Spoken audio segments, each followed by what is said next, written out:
Vamos! Barcelona win 3-1 in El Clasico in the Supercopa final at the King Fahd. What an absolute team. What a performance. An absolutely superb game from minute 1 to 90. Our lineups today started with Ter Stegen in goal, Christensen and Araujo in defense, Koundé and Balde as the other players in defense, Busquets, De Jong and Pedri as our midfield 3, Gavi, Lewandowski and Dembele as our front 3. Now in terms of how we played today in terms of stats, 54% possession to 46, 11 shots to 12, 8 fouls to 17, and again, just a very dominant performance from Barcelona from minute 1 to 90. In terms of corners, Real Madrid got a lot of late corners, but in terms of our passing and expected goals, as usual, Barcelona were ahead. In terms of what this means for us, it is our first trophy since the Copa del Rey win in 2021. We're still first in La Liga, and we won the last game on penalties, but what was important is that we've gotten our first trophy. In a game that really mattered to a lot of these young players, we were able to really show that we have the quality and the levels to go match a team that is currently sitting as European champion. This is the way for Barcelona, and this is also Xavi's first trophy in his Barcelona era. What a moment. In terms of the next 3 games that we have AD Suete versus Barca in the Copa del Rey, and then we have Getafe, and we have Girona. All 3 very difficult games. Girona obviously also from Barcelona, so that's going to be a huge game. And then we have Getafe, who've always been a difficult side just because of what a solid team they've been in La Liga. And the first team we're playing is obviously going to be near North Africa, which is going to be a difficult travel. And to come back with all the jet lag and everything will be difficult. And so that will be a whole new experience altogether.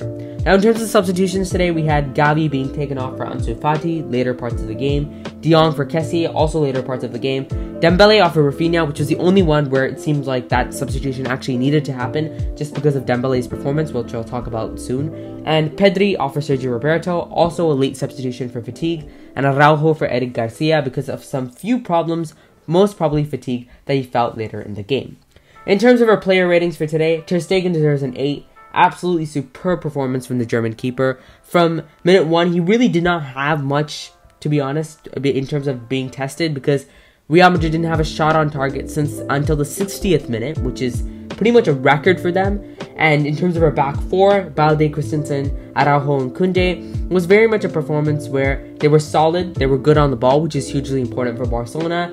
And most importantly, they shut down their 2 main threats, which are Vinicius Jr. and Benzema, so well. Not even a single chance where I could really be like, that's a mistake that they made. So good. In terms of our midfield 3, Busquets, Pedri, and Frankie, also exceptional. Busquets was criticized a lot for being started, but he proved once again that he does have a few qualities that Barcelona could still use in these later parts of the season. And the front 3 of Gavi, Lewandowski, and Dembele. Gavi, absolutely magisterial once again. Lewandowski, as usual, showing what he can do. And Dembele was the only real player who struggled today. In terms of everything that happened today, I think the most important thing, which was from Neil Gardner, as usual, still on off that performance from Gavi, as close to perfect as you're likely to see. The intensity, the work rate, the technical ability, the pausa, and the finishing touch, the output. Magical in every sense. 18 years old, my jaw drops every time I'm reminded of that. That just pretty much sums up everything that I could possibly say about him as a player and about Barcelona as a team. And he's an absolutely superb player. We are so lucky to have him and Pedri.